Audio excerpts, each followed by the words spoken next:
One of the main reasons Kamala Harris is not an encouragement to my black daughters is because Kamala Harris is unqualified and incompetent, but got a position. Yes, not only because she slept her way to the top, Willie Brown, but because she didn't work hard to get VP. She didn't work hard to get district attorney. All she did was sleep her way to the top. Now she won't answer questions. Now she didn't win a primary to get the presidential nomination. It was just handed to her. So the message you giving my black daughters is they don't have to work for it. All they have to do is wait for white liberals to bestow it on them or sleep their way to the top. I'm sorry. As a black man, a black daddy, that's not a message I want for my black daughters. My daughters ain't whores, but Kamala Harris is. All right, y'all, we are back with another video. Before we start, please put prayers for Donald Trump in the comment section. We must protect President Trump at all times. And it brings me to this video right here. Y'all remember when Donald Trump and Elon Musk just broke the internet the other night on X? Over 1 million listeners. It's probably way more than that. But then turn around. We already know that everybody wanted something bad to happen. You remember the site kept breaking down. And now we got this, I guess this company want to come out and say that they filing charges against Donald Trump and Elon Musk. This right here is just ridiculous. It's like they always try to find something.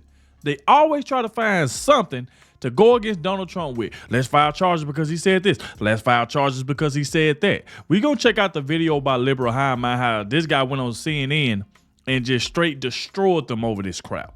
But then I'm gonna pop this on screen so y'all can see this little headline right here. It say, UAW files federal labor charges against Donald Trump and Elon Musk for attempting to intimidate and threaten workers. That is ridiculous. I told you, they take everything out of proportion and trying to say that Donald Trump is attempting to intimidate workers. Donald Trump ain't trying to intimidate workers. Elon Musk wasn't trying to intimidate workers, but this is what they do. This is just ridiculous. Because I just look at it like they always trying to find something. When Donald Trump talked, that's why they tried to stop that. They didn't want that interview to happen. But now since the interview happened, now they got to try to pick out every little piece. Let's put this together because Donald Trump was threatening this person or Donald Trump was threatening this person. That's what they always try to do. They try to take everything out of context. So like I said, let's go ahead and dive straight into this so we can see exactly what's going on. So without further ado, let's go.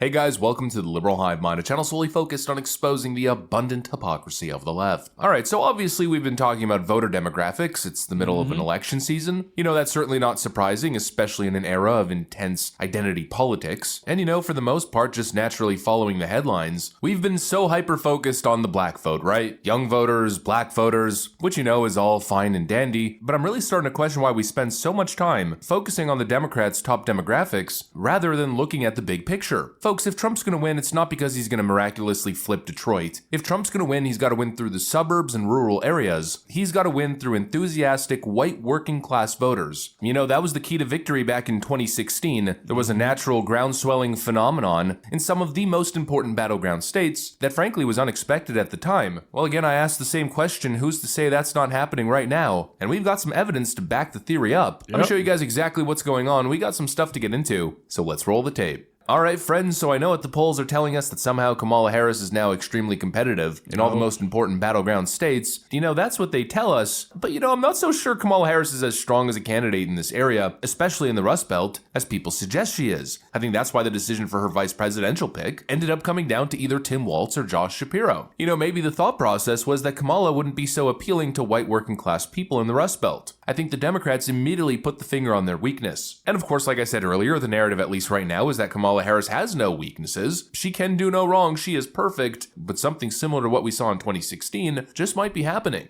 But I assure you that Donald Trump is doing better among the average union member, not teachers' unions and not the unions for government, but everybody else, the trades, the people working their hands. He's doing better among them than any Republican has done in decades. This is not going to be a problem for him. The union leadership is more divided from their membership, and the louder that it gets, the greater the divides are going to come. And in my focus groups, and this is remarkable to me, the union membership says they don't speak for me. And I've been doing this now since I hate to say this, 89, 1990.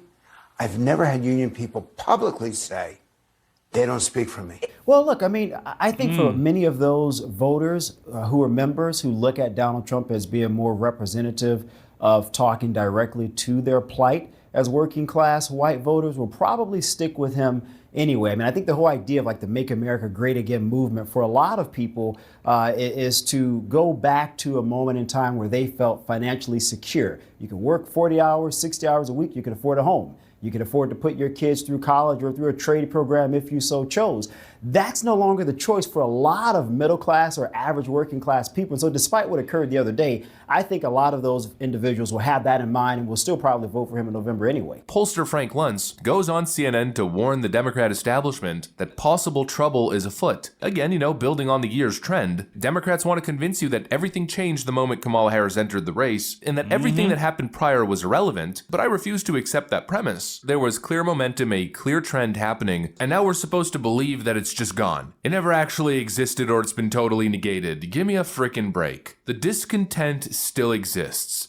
People are still living in everyday reality, despite this little momentary fantasy land that Democrats have created. At the end of the day, everybody's got to go back home, back to reality, and the reality was, right before Kamala Harris launched her campaign, that she was a dud. Unelectable. I mean, it's totally unbelievable. Emerson just released a poll, which shows Kamala Harris up +4 out of nowhere. Now, this is a little bit of a delayed poll, and it's kind of veering off the trend that we've been seeing, but what's remarkable about this poll is that the one conducted prior, before Kamala Harris was announced as the official Democrat candidate, Trump was up +6 against Kamala Harris as a potential replacement for Joe Biden. You mean to tell me the race has shifted to this degree? Maybe, but also maybe not, because the underlying realities continue to stay the same. I played that clip, I think, from MSNBC the other day, where their poll showed no changes, no significant gains amongst black voters and young voters compared to Joe Biden pre-dropout and Kamala Harris after assuming control. With young people, is there any data on that? So what's interesting is that young voters and also ended up black voters didn't change all that much between where Biden was in Pennsylvania in July and where Harris is now. Independents did move in Harris's direction. And now what we're seeing with the white working class, with union voters, again, it feels like the election hasn't changed much. The polls have changed, or at least some of the polls. That's why you can't even trust all these polls, because, I mean, this is the way I look at it. Kamala Harris and Joe Biden is the same person. There's two peas in a pot. So if you vote for her, you still vote for Joe Biden. They got the same policies.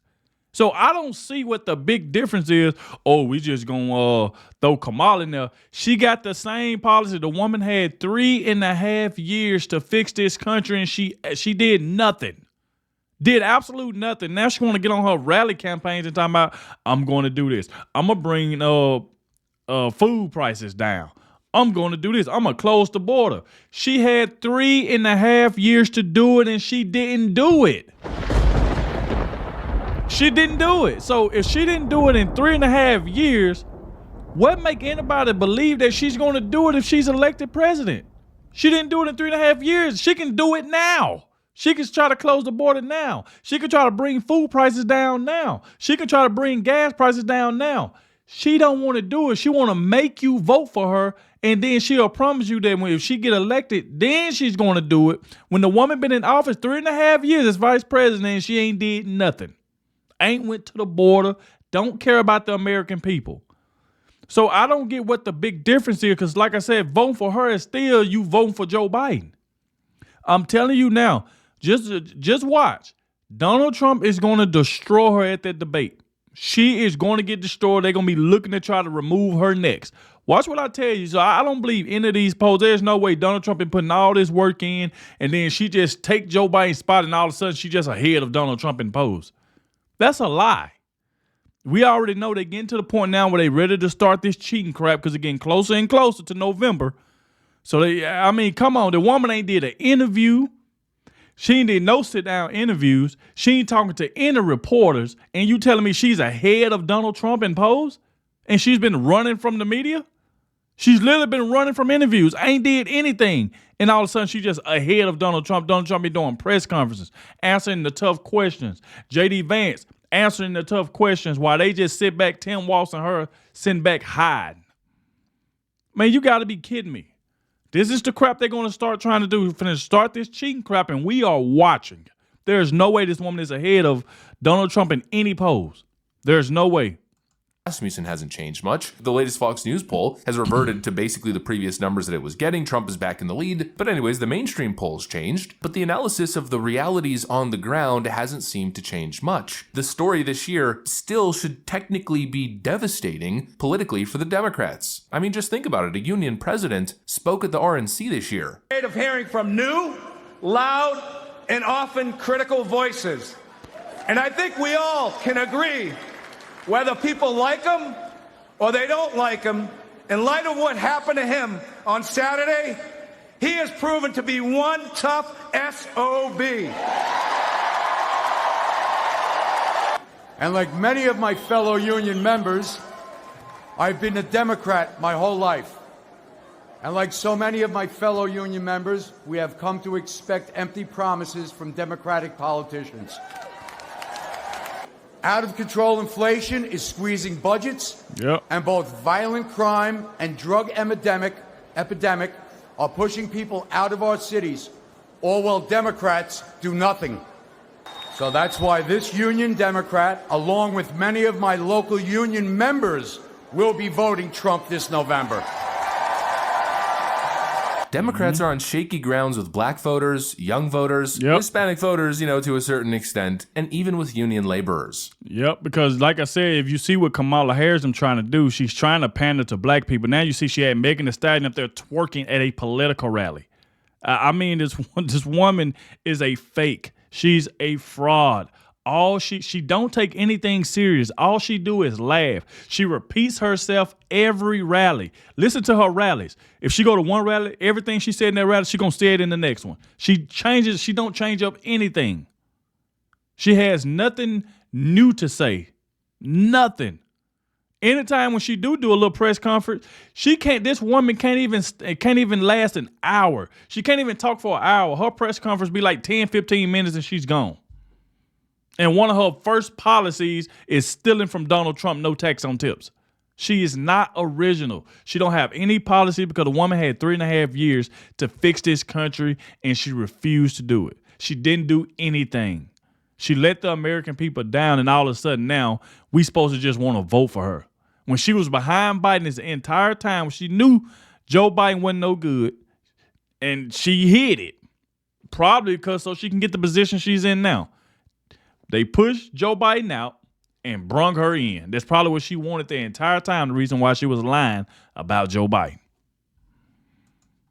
I don't know about you guys, but that seems pretty relevant to me. Again, they want you to be demoralized, they want you to be sad, and they want you to be scared. But if they were so confident that they were going to win, that it was a guaranteed deal, then we probably would stop hearing about Donald Trump potentially facing jail time. But no, Democrat DAs in New York City are now threatening Trump with jail time in the Stormy Daniels hush money case as his sentencing approaches, I believe, on September 18th, if I'm not mistaken. If Democrats were actually so confident, they probably still wouldn't be relying on imprisoning their political opponent. The reality is Kamala Harris is polling much lower than Joe Biden and Hillary Clinton were in their respective elections against Donald Trump. That's the reality. Trump has always been expected to overperform the polling results, which is something he tends to do roughly by 2 to 3 percentage points. And so who's to say that that doesn't apply currently? Who's to say that the phenomenon of the silent or secret Trump supporter doesn't exist anymore? They might still very well be there. In fact, they might be there in force. Again, the key context here, this day in history, on August 15th, 2020, 3 months before the November 2020 election, Joe Biden was ahead in the polls by 7.9%. And back on August 15th, 2016, Hillary Clinton was up by 6.8%, while Kamala currently is up by 1%, and that's in her honeymoon period. And of course, that doesn't tell us much in terms of the actual battleground states. That's just nationally. But if Kamala Harris is struggling nationally, how can she possibly win the slew of swing states that are necessary? Is that even possible? That's the question. Democrats might be in for a little bit of an unpleasant surprise, but of course nothing's for certain. We'll just have to stay tuned and see. Anyways, that's pretty much what I got for you. There we go right there, man.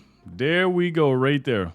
He sent CNN's panelists into a shock with that response. You can see how they were just looking at the guy talking, like they didn't want to hear any of that. But as you can see, they pretty much trying to charge Donald Trump and Elon Musk. And I told you that I had a feeling that's what they was going to do. They try to point out every little thing, and that's the reason why they tried to stop that interview. And Donald Trump didn't even say anything about his name or any company's name. They just assumed, oh, he's talking about us. I mean, this right here is just ridiculous.